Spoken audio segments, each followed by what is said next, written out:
Okay, we are live. Hi, this is William Ramsey. Welcome to William Ramsey Investigates. On today's show, I have a very special guest. We've done a couple shows together. We've done shows on Knights of Malta recently and Gladio. It kind of overlaps with our topic tonight. I was also on his show on the No Way Jose podcast talking about Crowley, but I've noticed that he was doing a lot of research into Dutroux, Marc Dutroux, this whole event that happened in Belgium. Some people are familiar with it. Some people know more. There's a lot to know, and the timing is actually incredible because we arranged this earlier this month or maybe late in January. Today is February 27th, 2025, and supposedly the big day of the release of the Jeffrey Epstein files, all these vaunted files. And then they slow roll it, and then they released some binders to a bunch of social influencers. I call them social sphincters because what they released in these binders is ridiculous. Like, I know the Epstein files. Like, I've done tons of shows on Epstein from 2019 when he was arrested, when he was murdered in jail. Like, I've read so many files on Epstein, and what they released is a joke. I mean, it's not even it's laughable. And maybe they're slow rolling it or whatever, but they paraded them out with these guys like it was some kind of big event, like in the White House. Like, come on, who you think we're all suckers? Like, this, why don't you just release it to the public? That's like, you show these fake releases. This is to me is a fake release, a joke release, as opposed to WikiLeaks, who just put the stuff out. Like, okay, these are our files. You guys can go through them. Release the autists, release the journalists, release the independent journalists on these files, and let them go and unredact the whole thing. So this is just kind of another pseudo kind of release. It looks just sketchy, and these guys look worse than in releasing this than actually looking like truth tellers or transparency. They shouldn't even have released it. I mean, it's a total joke. Anyway, Dutroux does have overlaps to Epstein.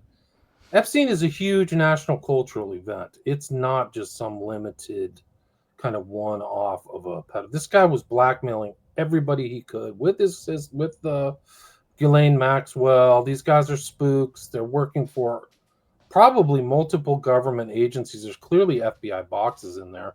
So Kash Patel should have access if they haven't just torched everything at the FBI building and put it into paper mill or something like that. But still, that information should be available of what's going on with Epstein, and people need to know, because we're just in the midst of some of the worst corruption we've ever seen in this country. Hundreds of billions of dollars are missing.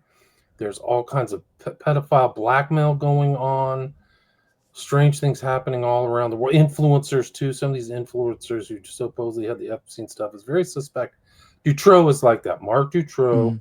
They always tried to minimize it and make it look like it was just a small guy.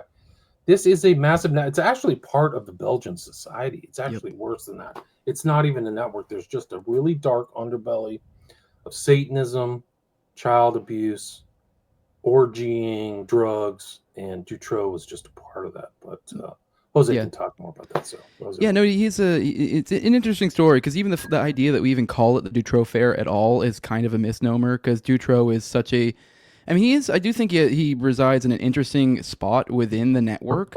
He's kind of like the nexus between the like on the ground thugs and then kind of like the actual like hoity-toity network above. But at the end of the day, he is, kind of simply just a henchman. He's a handyman, electrician. He seems to actually fill a similar role amongst this group. And he also kind of has below him this almost like a crew, like a little gang. I forget, there was a name for him too. I can't recall the name of the gang, but you see here Lelaire, on the right there, who is one of those individuals in the gang. He was helping him kidnap and rape children. So it is interesting that it's left as the Dutroux Affair, when in reality I think it'd be far more accurate to call it the Nihul Affair, or even higher than that, because this is the story that doesn't stop giving. The more you dig into it, the more you are blown away. I mean, this is subject number one for me and Austin's like ongoing, like we're getting ready to go back on Tinfoil Hat again. We've been working on a new theme that we can kind of like talking about, and really it's the same thing we've always kind of come back to on our show, like the idea of how all roads seem to lead back to Gladio, and it's almost like Gladio is this multifaceted op with so many different layers. There's like drug trafficking, sex trafficking, network, like blackmail, like all different, there's satanic elements. And this is kind of the one of the best examples of this. I mean, there are so many different ways. If anything, it's almost overwhelming how many different angles you can take with it. We could easily spend probably 3+ hours just going random little threads. So I mean, I guess I don't know where exactly you want to bring this initially. I mean, I guess we can kind of lay out where the beginnings of this. But I mean, I'll let you lead. You're the host. I mean, we can go so many different ways with the story. But it is interesting to it is, and it's also kind of like it is parallels to today, where the idea that I mean, Dutroux's not a perfect, fill-in for an Epstein, but Epstein's the same thing. Like, he was kind of not the one guy. He clearly, if anything, Ghislaine was probably a bigger fish than him, in my opinion. And then beyond that, you had Robert Maxwell, who's obviously dead, so... But, I mean, you look into that, that's also the gift that keeps giving. This guy was involved in, like, slinging the Promise software, all sorts of different espionage all over the country. I mean, this clearly comes back to Mossad, too, with him. I mean, it doesn't so much the Dutroux Affair, so there's no parallels there as far as I'm aware. But and then on we had the picture today with all the influencers. Every single one of them are notable Zionists, which I mean, fine, whatever. But like, geez, Louise, like, I know. It kind of reminds me of like me and Austin had a good laugh the other day, where the whistleblower. I don't know if you saw the video of the whistleblower who came out that said before this, kind of prepping us for this. The idea that, the FBI is shredding all these Epstein documents and JFK documents and stuff. Yes, yeah. And it was probably one of the most aggressively, I mean, not that there's necessarily wrong with being this, but the most aggressively looking Jewish guy you've ever seen. And it's kind of ironic. And you're like, kind of like, are you kidding me? Seriously? Because it's like, I don't believe you. I don't believe you that this was, oopsies, they're deleting them now. I think someone got $100 million from Miriam Adelson, and the checks paying off right now. I think we're gonna get a wash, and hopefully maybe we can get a white march like happened in Belgium if this keeps going. Because for those who are unaware, this did lead up to the Belgium kind of uprising and really voicing their issues, and I think that did probably throw some bricks in the works of this whole whatever was going on here. But yeah, there was like 300 to 350,000 people that marched in protests of how this all went down, since it was a very obvious cover up. But yeah, I'll pass it off to you. I'm just rambling now. Well, let's just talk about, for people who may not know why it got the name Dutroux Affair. It got the name because something happened in 1996 that opened up this whole thing in an investigation. People were freaked out. So maybe we can just talk about the basics and then expand from there. Like, what happened? Yeah, I believe it was the Julie and Melissa kidnapping that really set it off. That's where the people got involved. Although this happened before, and there were other. It is kind of hard. This is a one of those cases I've had to look at from many different angles to really get a grip on it. It's a little bit confusing because jumping around in the chronology where things. Because yes, where this does kind of kick off is a Julie Melissa kidnapping, but there are things before. For example, Dutroux at 1989 was he got busted for abducting and raping 5 girls. He only got 13 years in prison and ended up only doing 3 years in reality. So this happened before then, but this was I guess the parallel here would be like with Epstein with his sweetheart deal before. Most people weren't really aware of it. It didn't really register on the public consciousness, but it really was in 95 when Julie and Melissa are kidnapped, and that the kind of circus that follows that really started getting the public involved. They started realizing what is going on here. I mean, there were multiple other girls throughout this whole ordeal that got kidnapped too. A couple of them ended up surviving. I believe the rest of them, met untimely fates. And it seemed pretty obvious throughout this. For example, there was a surveillance investigation throughout this. They were watching Dutroux's house, where they literally were the children were being held, and they tried to escape multiple times. Like, it was able to be proven that they escaped. They were visible where the cameras and the people were supposedly conducting surveillance, but somehow they never saw them. It was ludicrous, the surveillance that they conducted on them. It was like something ridiculous, like maybe just a couple hours a day during the days he was the least active. It was completely a put on, and if anything, it actually filled the role of giving the appearance, this public show, as we just kind of got, this public show of look at what we're doing to address this problem. Meanwhile, what it really ended up doing was preventing other agencies from getting involved, because they thought, oh, look, this thing's unlocked. It also makes the public think, oh, it's being taken care of. Meanwhile, nothing's being done, and the children are literally starving to death. in the house as it's happening. Actually, I take that back a little bit. That there's a contention in whether they were starving to death. Later, we find out there were like 25 plus different hair samples found in the dungeon they were in, and so the story that because Dutroux was in prison during this time. The story that they just starved to death while he was in prison doesn't really seem to hold up, given the all the DNA that seemed to never actually get followed up on. So yeah, that seems to comport with the idea that there were other people looking after him. Also, the amount of time it took for them to die from starving to death and dehydration, it wouldn't make sense. They lived for months after Dutroux went to jail, so that story does not jive. Somehow they managed to live on a little bit longer before meeting their fate while he was in prison. I mean, and then top it all off, these kids in question we just mentioned, Julie and Melissa, they were literally, at one point, they actually entered the domicile of Dutroux, searching for these children, and they could hear their children's voices. Investigators said it, and the lead investigator went, "Silence," just said it loudly. And, the idea being like, you could interpret that as like he's telling everyone else in the house to be quiet so we can listen. But then the kids went silent and they go, "Oh, nothing," and they moved on. I mean, there's more to suggest too that it's like it was super ridiculous, the idea that they couldn't figure it out that they were still in the house. They didn't really seem to do a thorough investigation.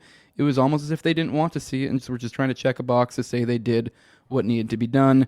This is something I'm sure all of us can really understand with events as of late. So. Right, like no investigation, shoddy investigation, weird police, all the way through this whole case. And you talk about the White March, which is like 350,000 people in Brussels, right? The head of the EU now. That's where, very strange. So there's weird connections between all these people. But it's the same overlap between Epstein and Dutroux, is that during this investigation, they're finding all these elites. So Dutroux is really just a gopher. He's like a kind of a low to mid-level criminal. Mm-hmm. Inexplicable amounts of money, 3 houses, cars. He's traveling around. Where's he getting his cash from? He was always a low kind of a lower level crook. But so these kids end up 2 survive. Like there's really incredible video of 2 surviving and 2 dying, and there's other mysterious disappearances of kids too, right? In this network, there's all kinds of weird things going on. Yeah, that's when we get to the X-dossier, when it comes to the other children that weren't like the initial one, which even then, it's hard to track the chronology because the whole X-dossier shenanigans happened a decent amount after that too, because it wasn't until WikiLeaks released it later after the fact when it kind of was like, hey, it was all over, and everyone was kind of like, oh, the cover-up's done, we moved on. And then WikiLeaks dropped that information, and which that's where it gets really wild. I mean, before it seemed like it was more just there was the Pinon files that happened before that, which were also like a similar type thing, where it's implications of extremely high-level individuals that were involved in the most ridiculous types of debauchery you could really imagine. And that was in the Pinon files, which was it Albert Pinon, I believe? It was supposedly his wife. He was able to she admitted to him about these pink ballets that were occurring, and that's where, and then I guess he managed to collect some information. So there's this is kind of becomes part of the story, the Pinon dossier that's supposedly floating out there. There's theories that different intelligence agencies got a hold of it. So there's kind of like blackmail versus blackmail, spy versus spy type stuff. So there's a lot of that going on. But the Pinon affair even preceded was before this. So I mean, it's kind of hard not to tie these things all in, especially when the characters seem to all be the same ones floating around. I mean, Belgium was like a huge hub for NATO as well, which for those of us, inundated in the parapolitical world are aware of Gladio and how that plays into NATO. Belgium played a big part in the in Gladio. I mean, the Brabant killings come into this, which is what were the gendarmes, which are the military police, were literally running cover for essentially what was an intelligence front that was a paramilitary organization that was carrying out hits on individuals. I mean, it was supposed to be private citizens. There are implications that these were actually targeted assassinations on individuals with blackmail on this operation. So that's kind of where this ties in. So we can just, I get carried away with this story because you can go so many different ways, and it's like, I mean, the Westland New Post that literally was founded by an individual who supposedly had connections to Alexander Haig and it came out of the DIA, which is an American organization. Makes So it's perfect like, sense. Al Haig, Knight of Malta, and these yeah, overlap. So some of these names that you mentioned in the Pinon affair, the Americans wouldn't know these names, but yeah, Paul Vanden Boy Nance is mhm, involved in the Pinon affair and kind of is friends with Nihul. mhm, So the original arrest in 96, there are like 6 people arrested. So it's not just Dutroux. It's Dutroux, his wife, Michelle Martin, Michel Lelevre, or however you say mhm. that in French, Nihul, and Bernard Weinstein. And then Dutroux goes on to kill Weinstein and bury Yep. him deep in his backyard. Yeah, And the reasoning, his explanation for that was because he was upset that they let Julie and Melissa starve to death. I don't know if I buy that. Fun little note too. There's something in the realm of like 20 plus suspicious deaths in connection to the Dutroux all affair. kinds, stabbing, suicides, just mass murders. It's Yep. just off the charts, and it's very skilled stuff. This Mm. is like pro level deaths. Like, And a lot of it's while he's in jail too, so you can't right. just say it was Dutroux. He's clearly clicked into a network. Like these are people being killed, carrying out targeted assassinations. Gladio.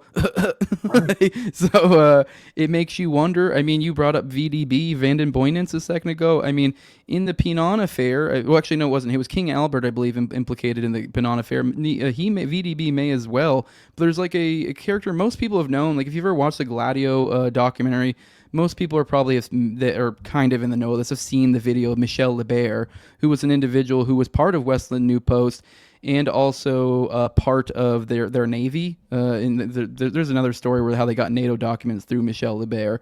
But anyways, beside the point, Michel Lebert also claims to have seen I don't know if it's photos or video of King Albert and Vanden Boynance, who was the former prime minister of Belgium. I believe around most of this stuff he was the prime minister when this stuff was kind of heated up. I forget the exact years he was, but he claimed to have seen them naked with women and children, naked with them as well, and have photos of that. As did Nihul. Nihul claimed that he had photos. He claimed to a journalist that he could sell him photos of King Albert of Belgium, for a certain price of him naked with children.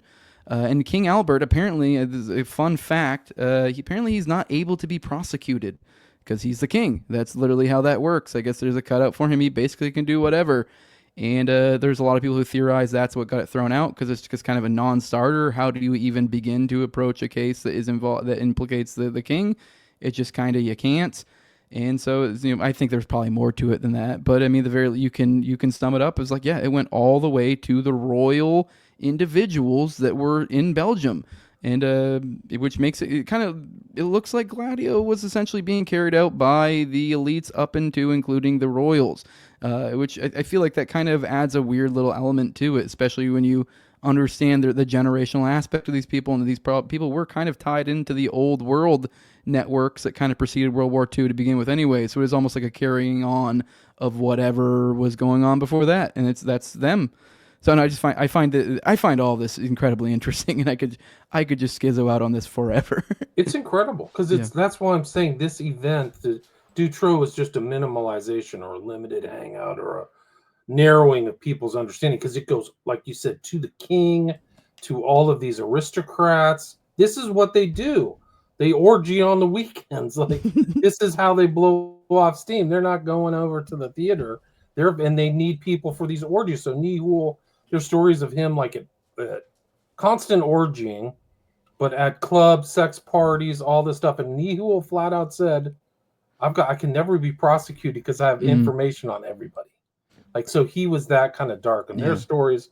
Oh, sorry. I just want to point out, I just remembered, I just didn't want to let it go. I find this particularly interesting, especially if you think about it, this happened kind of around like mid 90s, early 2000s. Some of the stuff happened around the 80s as well. I find it particularly interesting, especially for those familiar with like characters like Seville. The role that Jimmy Nihul Savile, played, yeah, he was a radio guy. Like he was essentially, I don't know exactly what particular role he filled in the radio, but he was throwing these parties at radio stations, which we think of that now. I feel like most people when they think radio, and you're like, well, it's almost so irrelevant. But you think about the time period when this was at.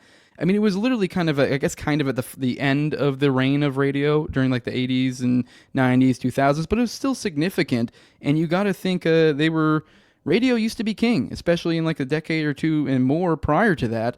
And so I think there's something to that. This is where intelligence agencies and the like had really seated themselves. And so I think it makes sense that you might see things blossom out.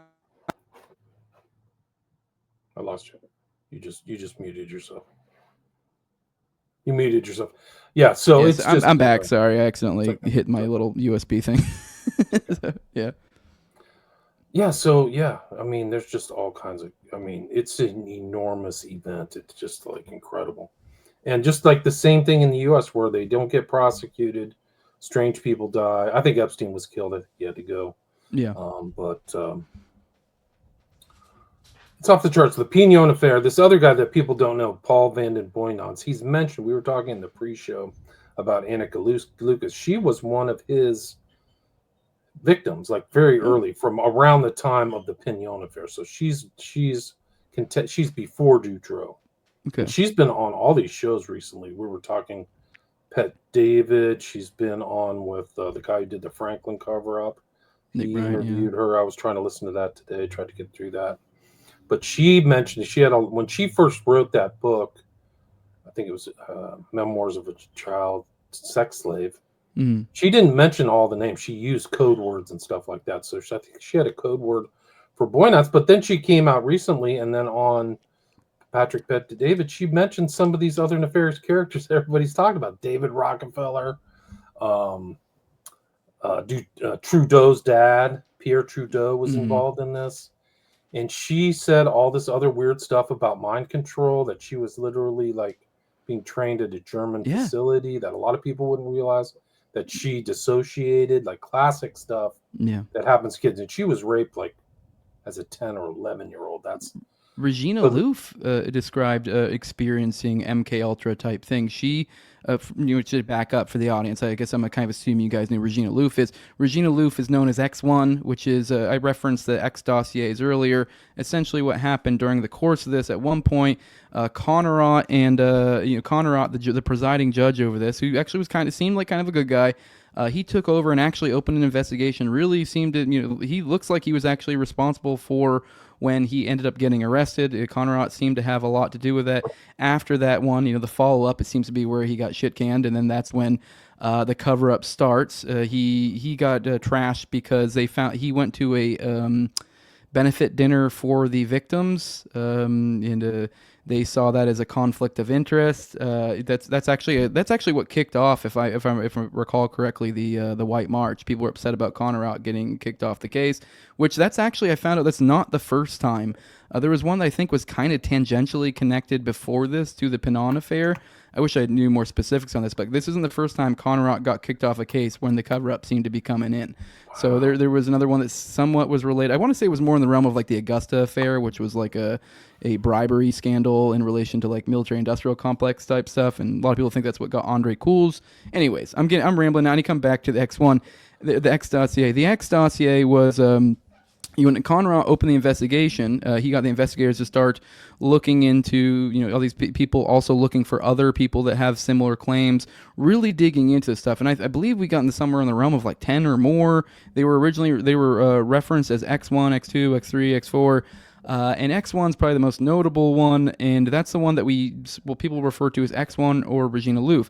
The X's were obviously intended for anonymity, but she actually essentially got doxxed by the media. So you can kind of see how this plays out, how the fix comes in. She got doxxed by the media, so that's how we know of her, Regina Louf.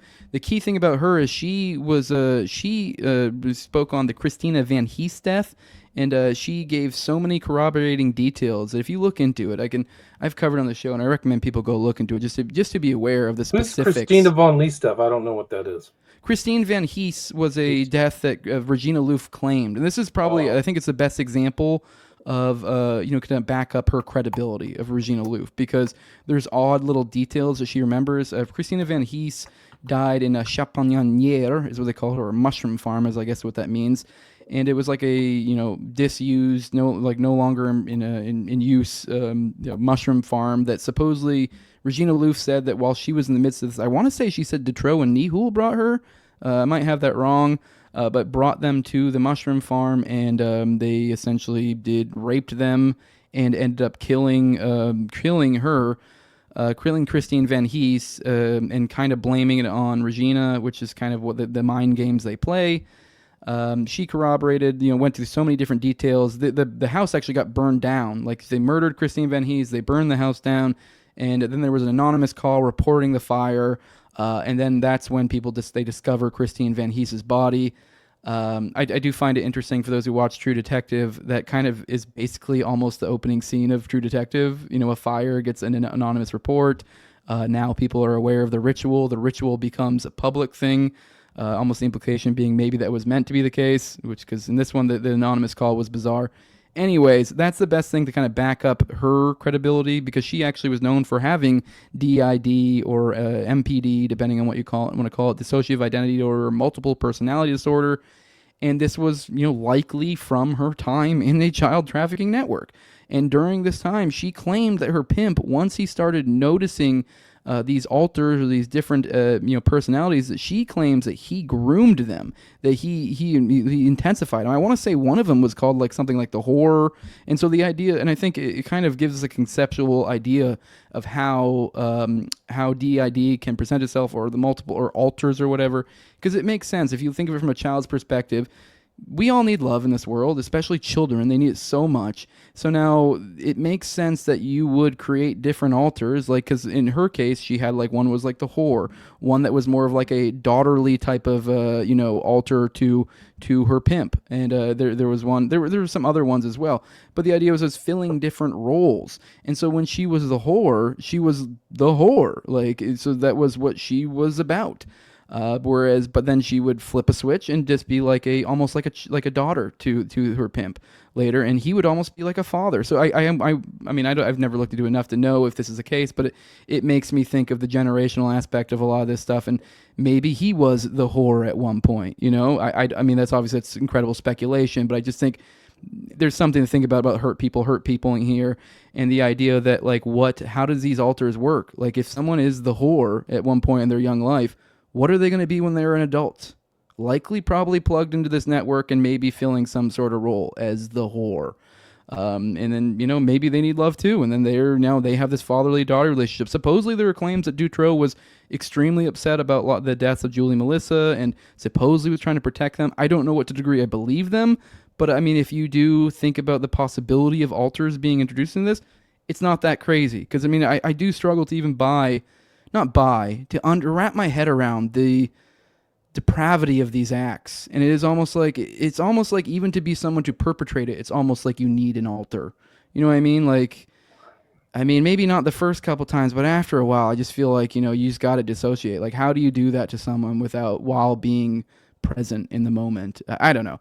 I mean, a little bit of a rambling, but I just thought that was an interesting side tangent in the aspect of that there clearly was, there seems to be, according to claims, some sort of element of, pushing alters on these people, trying to groom certain behaviors.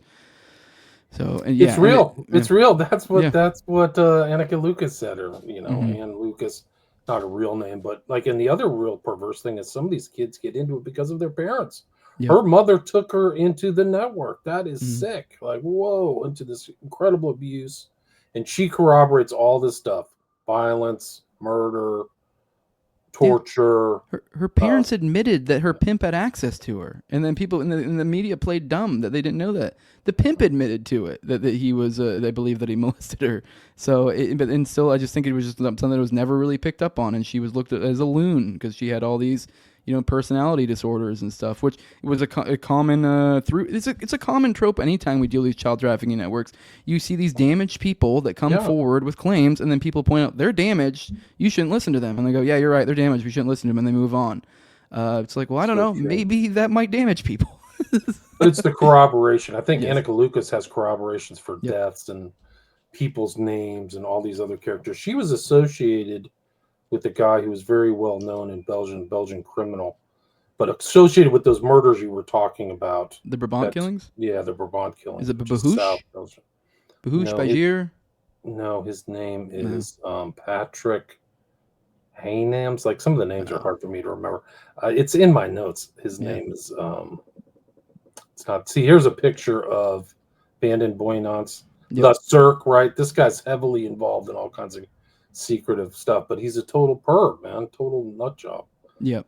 But this is in, but the guy's name is not Nihul. It's that's Annika Lucas, Quest for Love, but her Patrick. This is one of the people who died, Peter Bozeman's. Patrick Debates or something? I think I have a picture of him somewhere. Let me see if I can find it. Like you said, you can go down so many different paths on this thing.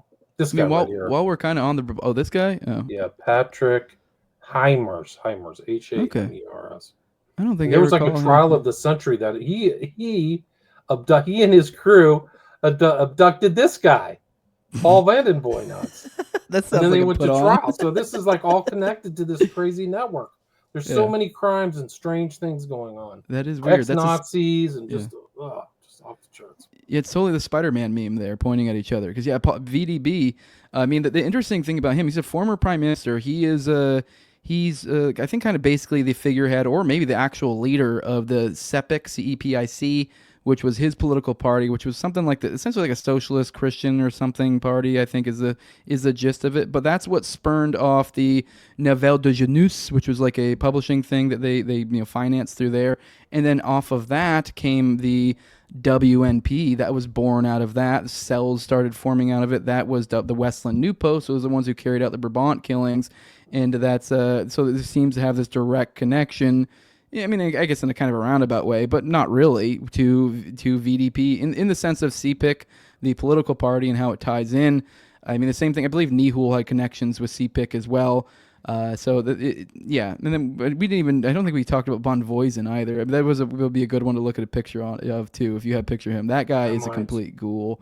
Yeah. I forget his role. I think he played more of like a finance. That's kind of the role that connects it to like Gladio and stuff. If you look at him.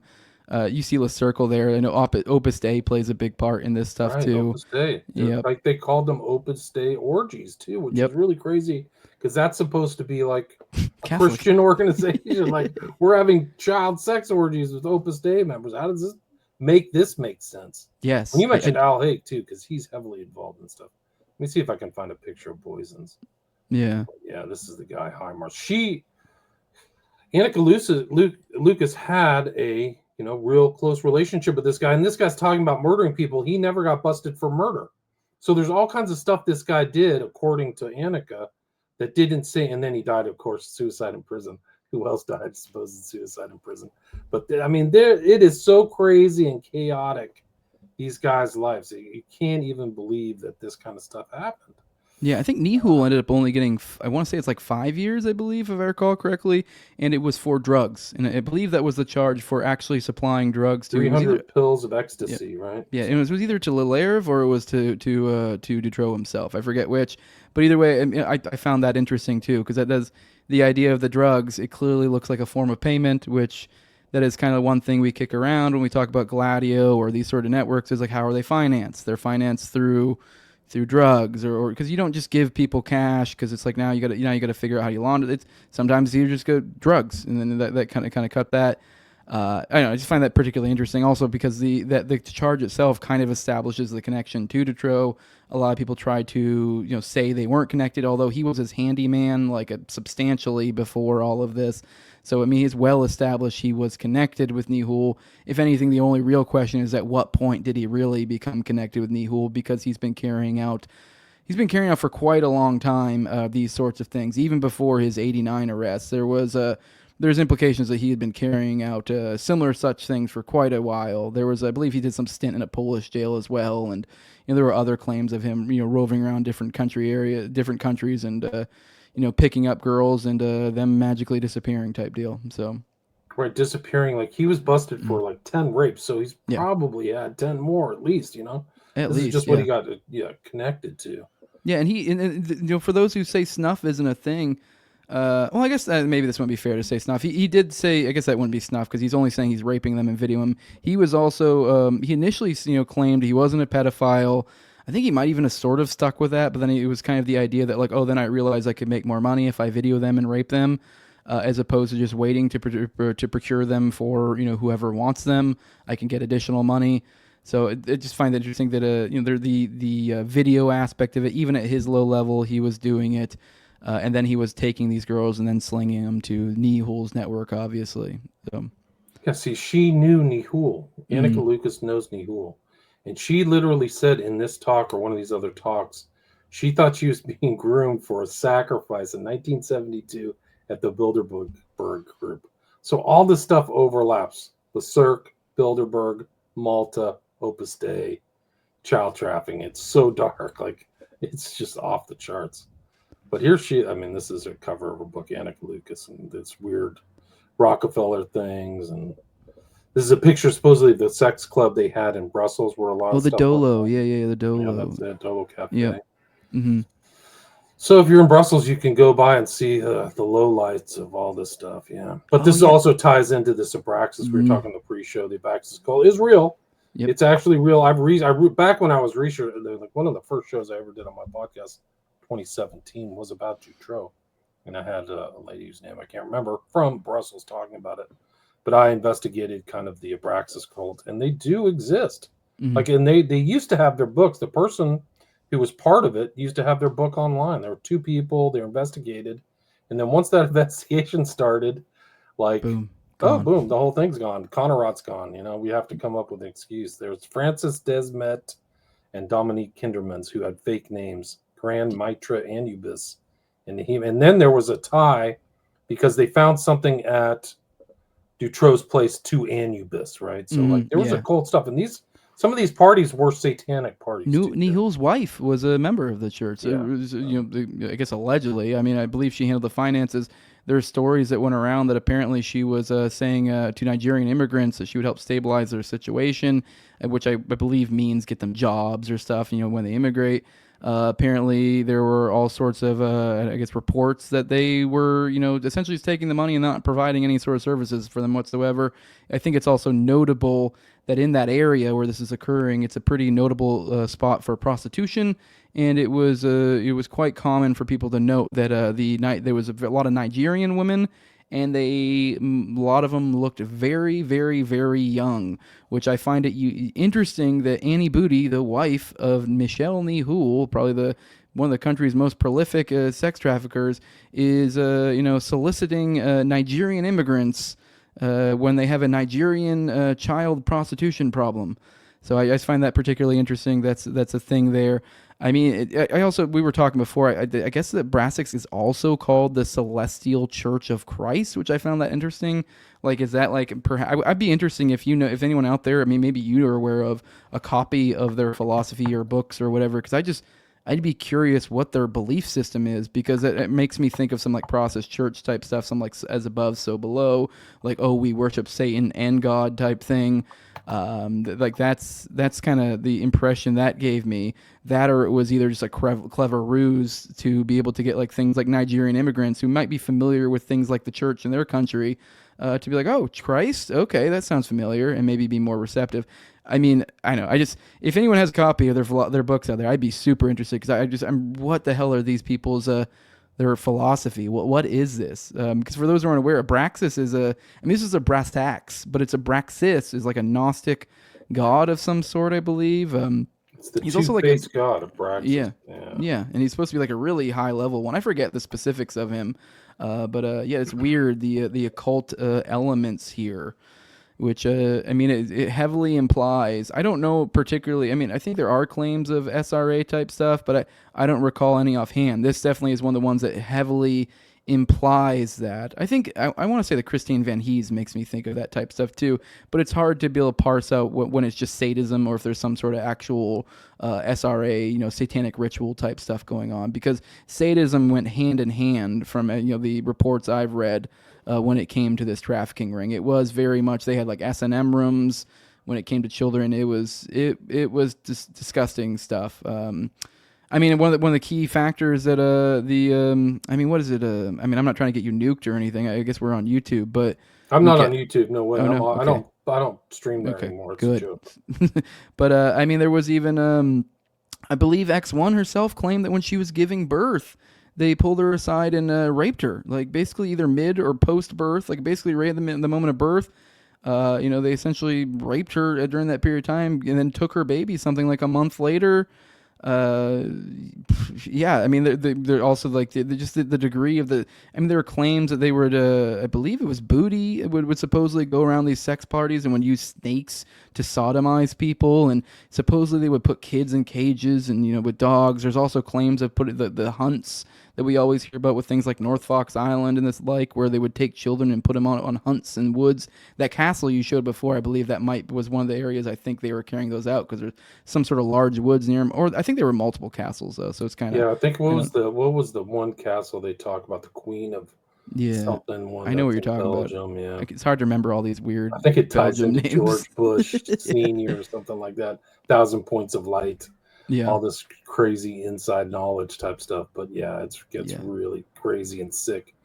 It does tie in, believe it or not, to Balenciaga, this whole Balenciaga Oh shit. scandal, right?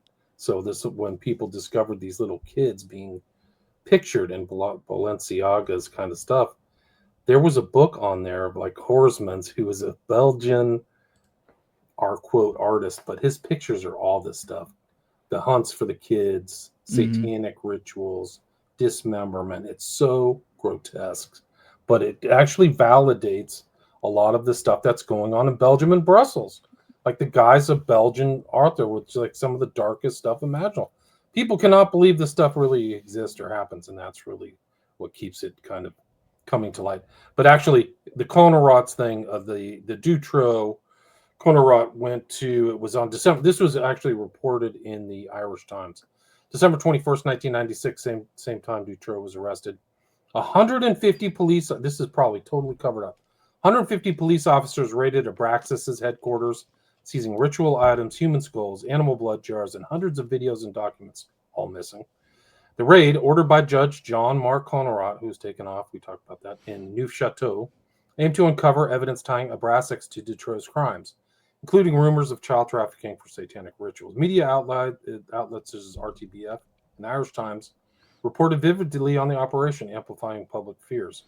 Despite the dramatic raid, no concrete evidence emerged. The confiscated items were considered consistent with the occult practices. There was a letter, Anubis letter, to Weinstein, who got killed, and then Conarot was removed from the case. Yeah. Dutroux's defense lawyer, Javier Magnet, later revived the satanic angle during the 2004 trial, alleging a broader pedophile network with ties to cults like Abraxas.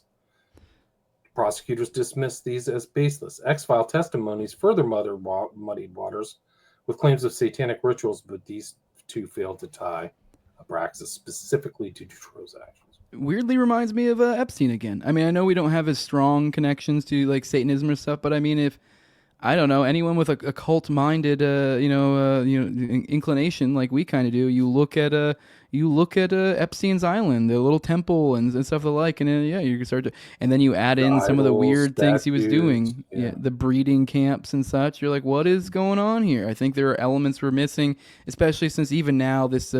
I feel like typically in the mainstream, this is commonly colored as like, oh, like pederasty, as opposed to or some of these girls being 18, 19, which that is a thing. There definitely were women in the young adult to teen range. Don't get me wrong, it's not okay to rape teens, but I'm saying it's obviously a different thing than like action than pedophilia, pederasty. They're both awful, but there are differences of degrees. This is typically colored, so a lot of people look at this like, oh, 17, 18, 19-year-olds and these rich, famous. Like, no, I mean, yeah, there definitely was some of that, but it. I think we're probably we're not privy to a lot of the details that come to younger. I mean, I know there are official details out there about younger ones, but I really feel like there's probably a lot of information out there that I mean, I was almost said that I don't think we'd get this sort of information, but now that I think about it, this would be the sort of stuff that would leak, like kind of on the sly, and then they try to color it as like satanic panic type stuff. So I could exactly totally what some of that. these articles said. This whole investigation into Abraxas is part of the satanic panic. Yeah. So I could totally see them dropping Well, you might be some. trafficking and killing kids, so I'd panic too. Yeah. But like I told you in the pre-show, when I was researching this 5 years ago, I have it in my old files. This woman who was part of her practice, she published books on Amazon. I don't know if they're still out there, but I have that, and she's like a full-on witch. So you've got Weinstein. Oh, dude, you've got Nihul's wife is a witch, like into the occult, and then it's connected to these other purposes. I mean, you have to have this kind of evil mind to do this evil stuff. And Satanists is like the primary people who do this evil things, traffic kids, abuse kids. Sick. I mean, and as I said before, I think there's something to the fact of there's so much of a royal contingent here, and I think there's like it, because as I've kind of pointed, you got to be messed up. You got to be messed up to do this sort of thing. You hurt people, and there's this generational thing. What is going on with these elites? What are they doing? Like, how are these people being raised? I mean, we see so commonly there is this generational aspect of intel or elites, and it's obviously when it comes to the royalty. But it's like, what's going on in these families? How are these people raised? Anyone who looked at the dynamics of like Rockefellers and how they're raised, and there's also lots of weird quotes about like incest and all sorts of weirdness, and how these interact with the public. You're like, these people don't even like the normal human experience is so bizarre to them they can't even wrap their head around it. And so, like, what are these people doing? And then on the other side, like, to just kind of be able to show a little bit of sympathy to them, how were they raised? What kind of awful trauma did they deal with? Did they see awful things happen, but then they were told they're the special ones because they get to survive? What is happening with these people? Those are the files I want. Did you ever hear of the case of DuPont, one of the heirs of the DuPont family in Delaware, where Biden is the former governor or something like that? I've heard little bits and pieces of that. Yeah, it was not Hunter, the other Biden brother, Bo, right? No, but this DuPont heir, you can look this up. It should be online still. I think he was raping his infant daughter, and he got tried. He got convicted, but the judge said he just wouldn't handle jail very well, so we're going to put him on 5 years of probation. It is so sick. So this guy was definitely subjecting his kids to like the most dark crap. But it's real. Like I'll look it up right now. But this is from the X-Files. These are all the names of these people from the Mozart and Pignon Pink Ballet affairs. Doctors, landed estate, Baron, King Charles, Prince Charles, King Baudouin, King Albert II, Prince Leonard. It's the entire. I'm telling you, this is what I'm saying. Like Dutroux is just like a smaller view. The wide-angle lens is that this is a cultural thing that's happening in Belgium, much like Epstein. So you have to see all Count Lippens, Count Maurice, Count Leopold Lippens. It's like a tale of two worlds. Like what these guys are in like a whole new other world. Like this is normal to them. Like this is just something they do amongst themselves. Like they see this as normal. I mean, there was something I was reading where kind of like the idea of this sort of blackmail is that just people get comforted into this is just normal. That this is just what we do, and the next thing you know, there's a picture, and you go, okay, I guess I got to deal with this. But this is normalcy for them. This is what they do. And as you see all these names, it is like, yeah, these people are of a certain pedigree. So it's and above the law, right? So you said the king was above the law; he couldn't be tried. He is the heir of King Leopold II, the butcher of the Congo, who killed like millions and millions of people in the Congo. I don't know if you've ever heard that story, but like butchered millions of people for rubber and took all the money out of the Congo, but also related to Saxe-Coburg-Gotha, this famous kind of names. Princess Napoleon, Duke of Brabant. These are all these the royal family of the so-called Windsors were only recently called the Windsors after World War I. They are Saxe-Coburg-Gothas. So if you see all this crazy stuff going on with the Epstein and the royal family of England, it's the same kind of stuff. You can draw these analogs. You can draw these similarities. This is not a stretch. I agree. Yeah, it is not a stretch at all. These are, it's bad. Yeah, there's something going on among the elite, and I find it concerning. The landed aristocracy, and it kind of ties into Crowley's kind of outlook, the aristocratic outlook, which is the slave shall serve. These And I find it, people are lesser than us, and we're going to prove it by treating yeah, them. Like and I find it particularly grosser that because this like I always like to focus on how this comes back to Gladio. It's like if you think about what this is like a worldwide network, that this is like we're looking at somewhere near the top here, and this is these are people that are carrying out likely false flag attacks all over the world, and to uphold it, they are literally taking children from around the world, raping them, exploiting the photos from the photos and videos from it to get their way. And this is just how things are done, and this is done on our back. I think a lot of people hear about something like the Dutroux Affair, and you're like, why should I care about this thing that happened in Belgium? You're like, because if you extrapolate from this and think about this is like the octopus of global control type shit right here. This is like these are those that rule above you, and this is what they're doing. This is what they think of you. You are disposable. You and your children are disposable. They will take your kids, they will rape them, and they will have a smile on their face while doing it, and they will take videos of it and use it to advance their agenda. Like this is just. And then they will kill. They'll conduct false flag attacks and kill people in cold blood and blame it on whatever entity they need to blame on for whatever given political situation they're in at the time. And this is all off of our backs, stolen from you via taxes in order to be able to fund it. Like all of this is off. You are fleeced for this. This is all off of your back, and it's the most disgusting thing you really could imagine. It's incredible when you think about it. Like this whole USAID thing, like how much of that money went to terrorism? We know it's gone to terrorism worldwide, but how much goes, like we know it went to propaganda as well, right? Like it's just incredible. How much went to like murders, raping kids, raping kids? Like who knows? We don't know. They know they have names that go somewhere. They don't know where the money went. So all these guys had these slush funds. All these people you see on TV, and it's through their not all of them, but a lot of them, their relatives are getting NGO money from. I mean, they even proved that our vaunted president, the Saint Obama, decided he was going to get $2 million in just free money from one of these NGOs for doing Obamacare. Like, wasn't Epstein getting some sort of like doing some sort of weird lottery scams to advance money or something? I vaguely recall something like that. I find it interesting. You kind of brought up like, I mean, we mentioned earlier how Dutroux had all this money and stuff, but then you see other characters, like there's an individual, kind of more in relation to the Brabant killings, but you can kind of loosely tie him into this Dutroux stuff as well. But he ended up in Thailand years later. He got fired from the gendarmerie, the military police, and he ended up taking up a PI with another suspect in the Brabant killings, Bahouche. And he ended up actually getting busted for killing someone later. But anyways, he later, just recently, a couple of years ago, got arrested in Thailand, and he had something ridiculous like 6+ things. This is a guy who got fired as a cop a long time ago, was an unsuccessful PI that then went on to get arrested. So he's had a legal trouble. So he shouldn't have a ton of money, but yet he's seeming to live like a well-to-do individual in Thailand. He gets arrested because his visa is expired. I mean, it's just bizarre. This guy's hobnobbing over there. He's an ex-cop, like who got fired before he even got to a pension. So like, I don't know how high he got.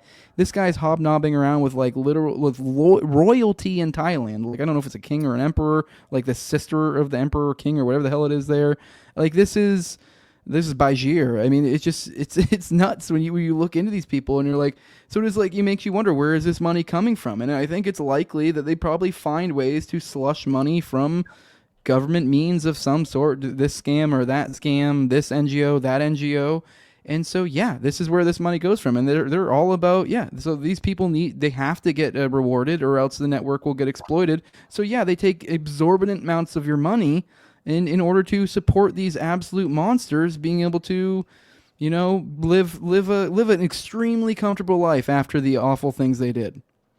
It's incredible. They have created, this is truly the revelation of like the beast system. It's off the charts. And all these bums like Soros took $250 million from NGOs, then fixed all of the prosecutors in all the major cities in the US, and then they don't prosecute crimes in all the cities, just turn it, they're fourth world crap holes. They're not third world. They turn the first, like San Francisco is my hometown. They turn that place into a disaster. It looks like Mad Max. Probably better than Mad Max. There's like hits. People walk up on random people and blow their heads off. It never gets any press or anything. So this whole network it's the press and the prosecutors all get tied back to this dirty money, and guys are probably trafficking kids. They open the borders. Where are all those kids? I don't know. There's kids missing. There's so many arrests that have to happen. These people this is an exemplar today of this Epstein rollout. These guys are not ready and not capable for the immense criminality that's taking place. They're pikers. They should be hiring thousands and thousands of people because they have to arrest 50 or 100,000 if we're going to stay free. It's that simple, because they have all this money they've stolen and taken from these NGOs and USAID. They're money rich. They're going to just keep perpetrating their own crimes. This is way too advanced for them. Yeah, they'll just find something else to do. Like we were talking about, actually we weren't talking about, but recently there was the talks about the CIA firings. It's like, well, how's this going to work? I mean, likely those guys, they might get fired, but I have a feeling a lot of those will probably end up, well, oh wow, that's weird. I'm starting this private business now, aren't I? They're already doing it. They're already reshaping themselves into NGOs or independent, socially beneficial type things, or nonprofits or something. So it's already happening. It's still keeping up there. Like, I bet there's nonprofits out there that are doing stuff like Dutroux that people would just be shocked to find. They're not ready for it. The government, Trump and these people aren't ready to handle the level of criminality. They've stole billions and hundreds of billions of dollars. So it's bad. Yeah, there's this guy down there. That's Weinstein too, right? On the bottom, second from the right. That's Weinstein, the guy who got killed. Okay. Yeah. Okay. Who was the other guy you were trying to get me to find a picture of? I forgot. It's the guy in the very left in the middle. That's actually a more dignified photo of him. The guy in the very, very middle, the little photo there, that's Bon Voisin. I think he's, if I recall correctly, he's more kind of like the money connection. But you look at him and he is a ghoul. Wow, it's crazy. Yeah. This is that's the whole thing about this Dutroux affair. It's like a sociological study. It's not just one crime. It's like there are all these people involved. There's victims and perpetrators, and it's the whole society's corrupt, rotten to the very top. Yeah, it's really sick. So, yeah, I don't know. Where can people find your stuff? We're at the hour, Mark. Tell people a little bit about your show, what you've been up to, and where they can find you. I have the No Way Jose podcast. I'm on YouTube, Rumble, all the major odd podcatchers as well. I do like a few different shows on there. I mean, I do usually 1 to 2 a week. I'll kind of do a topic driven show. Those are the No Way Jose normal episodes. Then I also do a daily live stream. This is all on No Way Jose. I do a daily live stream. Mostly it's daily. It's most days. And if I'm not there, usually Austin is, because me and him, we host it on both of our channels. We do a morning show together. We also do Already Dead, which is on Tuesdays at 9:30 p.m. Eastern. We do a live call-in show. So if you guys have any questions about any of the research that me and Austin do, that's hosted on both of our platforms as well. So everything me and Austin do is hosted on both our platforms. For all my stuff is it's No Way Jose. So my solo stuff and the stuff I do with Austin. So go check that out. I've got the stuff I'm probably most well known for. So if I could recommend, go check out my playlist on YouTube if you want to kind of find a spot to start. You can that's where everything's well organized. But probably the best thing is probably my OKC bombing coverage. That's what I'm best known for. I have somewhere in the realm of 20 plus hours on there in that playlist, 15 of which is completely just a series on it, neatly kind of going into different topics throughout. I've went way down the wormhole. I'm still reading books on the Oklahoma City bombings. That's kind of where I focus on a lot. That's kind of what started me down the parapolitical wormhole. My show used to be a lot more about political theory and stuff. Now it's far more conspiracy. Every now and then I might do some political theory stuff, but I just kind of whatever I want to cover. Conspiratorial society. This stuff's happening. Yep. Epstein. They're covering up Epstein. We're going to reveal it all, and all transparency is. I mean, from what they're showing now, that's a bunch of baloney. And the stuff about OKC is baloney too. And do you know that are aware of there's a new movie that came out called McVeigh?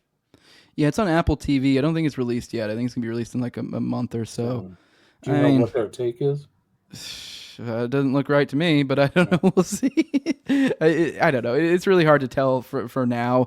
It looks like they're kind of trying to cover the period leading up to the bombing. It's an area that Wendy Painting covered a lot in her book Aberration in the Heartland of the Real. That's kind of a weird portion of the period after he got out of the military and before the bombing. There's a good, probably 5+ years stretch there, which a lot of weirdness. He was working for Caltech at one point. He was He was weirdly He went and seeming visited to. with Bill Cooper and all these other Yes, yeah, characters. supposedly, allegedly by Bill. Yeah. I mean, he's supposedly then he's like he's hobnobbing with all the major, right wing, racist, radical, whatever entities during that time, and almost in like a making a legend for oneself type of way.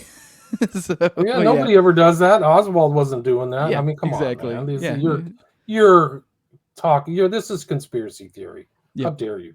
yeah, I mean, he was telling his sister, like, I'm a yep. deep agent. Yep, there's a letter that proves it was years before it. So it's like it's kind of hard to I mean, you just have to say he lied. That's the only way you really explain. He's just a liar. He's not always bragging to his sister on the. Yeah, he's a compulsive liar. That's the only way to explain that, because it's like, I mean, bizarre thing to say. Yeah, so, he's the worst criminal out there yep. too. Like, he left the scene of the crime in his car with license plates and got pulled over right away. Like, yep. Which by the way, that arrest video was not complete. It's been cut. And there's also multiple eyewitnesses who claim that they saw another truck pull up after he got pulled over. There's a third guy missing that people have seen. There's all kinds of sketchy stuff. Like, there's a lot to it. And how does this bomb, like, he must have been super intelligent, because he made a truck bomb that's directional and it's super powerful. Yep. That could actually blow up half of a federal building. Yep. Official narrative was he did it in one day. Got incredible. It perfect. Yep. He was a genius. Like, he's so smart. He can build this great bomb, but then, like, can't get away from the crime scene or figure it out. He can set the timer, but he wasn't smart enough to, like, this is probably before, like, the advent of so many, like, video cameras everywhere, CCTV everywhere. Like, he couldn't figure out, like, how do I get away? Like, maybe I should go to the bus station and just take a bus out. Or, well, I mean, on the surveillance tape side of things, there's literally been proven in court that there were surveillance tapes of the actual bombing. There even was Secret Service documents that say that they saw another person stepping out of the thing, so a second person stepping out of the Ryder truck. So yeah, but we've never seen it. Well, that's a little bit untrue. Jesse Trentadue in court received copies of it, but it weirdly seemed to cut out at 9:02 right before the bombing. Every single one of them. That's weird, right? Yeah, weird. And then Jesse Trentadue gets beat up, and wasn't that one of the Trentadues? It was Kenneth, his brother. Yep. He was one of the suicided individuals, along with Terrence Yeekey. He just beat himself in the head, right? Didn't he just punch himself over and over and bloody to a pulp? Yeah, he beat the shit out of himself and then hung himself, apparently. That's I guess. Yeah. Same with, like, Yeekey went out into a field. Like, people are following me. I think I'm in trouble. I guess I'm going to go out and commit suicide.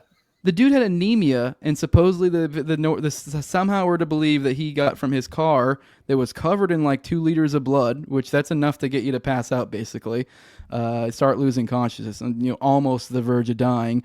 And somehow he ended up a half a mile to a mile and a half away in a field from his car and covered in blood. So obviously he sustained some damage there. This theory being he cut himself up, then for some reason went in the field and blew his brains out. But yeah, somehow a guy with sickle cell anemia lost 2 liters of blood and managed to walk through a half a mile or a mile and a half of rough terrain, over fences, through streams and the like, and blow his brains out at a downward angle. And this guy was built like a corn-fed big dude, and we're to believe he shot himself like this. So it's just, I mean, it's preposterous. So many of the stories we've read and heard are just, they're just not believable. And same with Epstein. And this whole, I mean, this is like this is a sign of things to come for the Trump administration. This Epstein rollout, we're in deep trouble. The pivot is in. I mean, the other thing is, like, this, like, I'm starting to, this just happened today, this kind of rollout with the Epstein file, but I'm starting to see them influencing these other influencers. So, like, it's not just the agents of influence, but we've got these great guys, and they're going to help us tell this part of the story for us, and they're going to look like the alt media. So we're not going to have the TV. Do you remember the Twitter files? This feels like they're following the template of, like, the Twitter file rolls out for this thing. I have a feeling that's going to be kind of how this presents itself. They're going to find people, these influencers, to roll it out. At least with the Twitter files, we got, like, what was it, Matt Taibbi? At least that was kind of legit. Now we're getting, like, lives a TikTok, like DC Drano, like what the fuck? Cernovich, come on, guys. Like, this Yeah. lives of TikTok. There, I mean, there's questions about her. Like, she's just, people should be afraid of the alternate media, because there's, like, really scary things going on in the alternate media and there's all kinds of very nefarious, very sinister influence agents out there. So be careful. It didn't used to be that way. It's getting real dark. They want full control. The Satanists, like these people who are like, Dutroux, they get off on total control and they don't like anybody independent. They hate independence and they want to blackmail everybody. Like they tried to put their finger on me. Like it's incredible. Like, whoa. Like they couldn't do it. But I mean, like the stuff is, you wouldn't believe it. I can't even tell the real stories. They sick a cutie on you?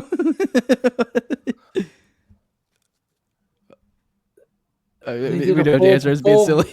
They've done a full past life regression to like I'm 56. Like, whoa, you went back to my high school? Like, this is really weird. Somebody went through every one of my episodes to see if they did it to Rogan too, because they had him saying N-words and stuff in his earlier shows. But they went through all his to try to put a finger on him too. And I think I'm gonna go ahead and say it. Show. Anyone out there, if you want to do that to me, please do. I will retweet it and I will laugh. I don't care. That's the way you stay uncancelable. Oh, you have this reel of me saying offensive stuff? Cool. They can never put anything in writing about me because it's fake. Because I'll sue them. I mean, it's easy. Like I'm an attorney. I know what defamation per se means, but it's bad. They don't want. It's a power thing, and they don't like independence. It's also competitive. So a lot of these guys are making money, and they don't want to have. I mean, it's just like any business situation. Yep. You're just a competitor for information. We don't want you to be critical of me or anybody else. We want to own the narrative. Yeah. And there's a lot of writing on these narratives. You have to kind of like there's a narrative that Israelis are at war with Gazans and it's a genocide. Like it's not a war. Like a war is like two equal parties kind of fighting each other. Like the Gazans are like fighting with like Toyota hatchbacks and sniper rifles or something. Come on, man. This is like nonsense. So there's a lot of. It's really getting real dangerous. Yeah, it's getting weird. Start dropping dead. I will tell you right now, mark my words, but February 27th, 2025, next couple of years, there'll be people die mysteriously in the alternate media. I promise you. As a chilling factor, they will do it just to make sure everybody gets scared and people go off and drive for Uber or do something else. Yeah, you're probably right. I do think that it does seem to be, there are a lot of odd characters that are coming in place. A lot of ones that like, I mean, on my morning show, I've done quite a bit of coverage of like, is so-and-so a Fed? Is so-and-so a Fed? And like, I'm usually pretty fair about it. And it's like, there are a lot of people with, I'm noticing a lot of patterns. I mean, a lot of them, there's not many of them I would really be like, he's totally a Fed, because I don't like the whole Fed jacking thing, but I'll evaluate the information and I'll give you an honest appraisal. There's a lot of individuals there that are glowing quite bright, and it's a little bit concerning. And it is kind of like, it's almost like to edge out people like me or you. So with that, I think people out there just need to support, people like me or you, because really we just need to be able to, try to get some quality up there in the other upper levels. That way we can be in positions where we can interact with these individuals. And I mean, not necessarily be, hostile, but, if you have someone like me or you in these high levels, and if you have someone that's like sort of on our page, but yet twisting the narrative to go one way, and you have somebody like us to rebuff it, it kind of puts them in a weird light where it kind of makes it more obvious what they're doing. But if they can inculcate themselves to be separate from us, to where they don't have to interact with any organically, impressive people of any sort, then it's like they're able to get away with, I'm going to find a way to cope this for whatever, political entity I'm probably assigned to advocating for or whatever, There's so much secret NGO money out there from the Biden administration. These guys will be out there forever. Yeah, and the secret money you never see. But some of those guys, like even these influence operators who are at the White House today, I know for a fact some of those are getting big dollars from like wealthy resources and things like that. Like they're not independent. They don't even say they're independent because I don't think they could get away with it. Jose, great to talk with you. People check out your stuff. I'll put links to your YouTube channel with the playlist and your podcast, and this goes out today, February 27th, 2025. And follow me on Twitter at TowerGangJose if you want to do that. And if you want to support me monetarily, patreon.com/NoWayJose2020. I'll put. I appreciate you having me on, William. I love coming on. It's fun. It's always good to have you on too. Yeah, super knowledgeable about this stuff. But guys, the Dutroux Affair is very similar to Epstein, guys. Same kind of stuff. Control, elites, it's weird things happening with the legal system. Like even now, weird things are happening. So stay frosty, as they say. Stay cold, stay safe, and God bless. Thanks so much for your time. Thank you. All right, stay there.